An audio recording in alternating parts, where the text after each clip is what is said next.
हरिओम आत्मी भक्तजनों सप्रेम जय श्री हरि ओम ऐं ओम।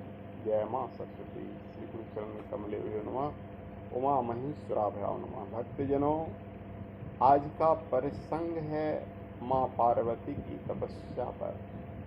आज हरितालिका व्रत है और इस व्रत में स्त्रियां सौभाग्यवती जो है वो तपस्या पार्वती की जो है उसी पार्वती की तपस्या पर प्रसंग पर हम चर्चा कर रहे हैं। तो आइए सुनिए हरितालिका व्रत के परिप्रेक्ष्य में माता पार्वती घनघोर तपस्या हिमालय के उच्च शिखर पर गौरी शिखर पर की थी। वो पहले फलहार रहकर की, फिर बिना फल की, कुछ दिन पत्ते खाकर की, कुछ दिन बिना पत्ते पर की, कुछ दिन वायु पीकर पी, फिर वो यों ही निर्जला बिना वायु के रहने। इस कठिन तपस्या से प्रसन्न होकर भगवान महादेव शिव शंकर पार्वती को फल देने से पहले उसकी कठिन परीक्षा लिए। पहले सप्तऋषियों को भेजे। सप्तऋषियों की परीक्षा में वो पास कर गई। सप्तऋषियों ने शिव की निंदा किया, फिर भी वो शिव की अर्धांगिनी बनने को तैयार हो गई। सप्तऋषियों ने कहा कि शिव के पास न घर है, न कोई अच्छी वेशभूषा है, न धन है, शिव निर्धन है, शिव बिना घर के रहता है। फिर भी माता पार्वती ने कहा कि शिव भगवान है। दोस्तों, आज की नारियां शिव की तपस्या करती हैं, शिव की पूजा करती हैं, पार्वती की पूजा आज धूमधाम से करती हैं। लेकिन यदि पति निर्धन होता है तो छोड़कर दूसरे पति के पास चली जाती है। जैसे इस बार उस मौर्या के बारे में आपने सुना होगा, जिसे पढ़ाया लिखाया और जब एसडीएम बन गई तो दूसरे से विवाह कर ली। सोचो कि कितनी बड़ी कलंक की बात है। माता पार्वती शिक्षा देती है स्त्रियों को कि तुम शिव जैसे पति का वरण करो।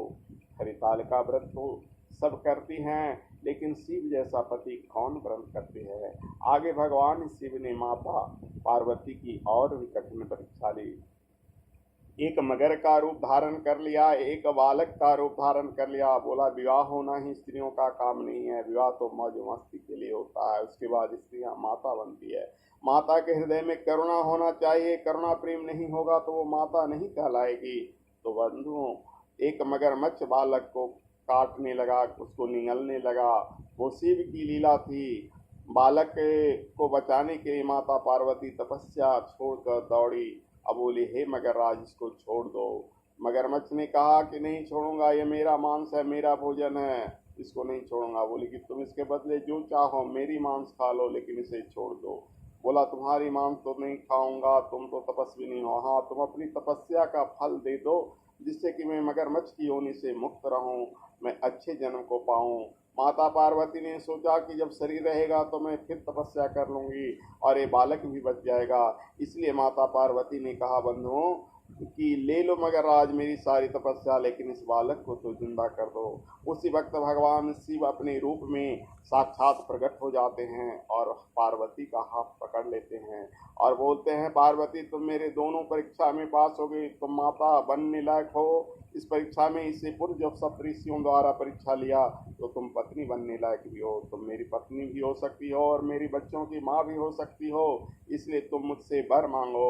भगवान शिव ने उससे कहा, माता पार्वती से कहा, ब्रह्मरी ब्राह्मणे हम तब तपस्या प्रसन्नो अस्मि, वरम ब्रूहि ब्राह्मणे। हे देवी, मैं तुम्हारी तपस्या से प्रसन्न हूँ, तुम मुझसे वर मांगो।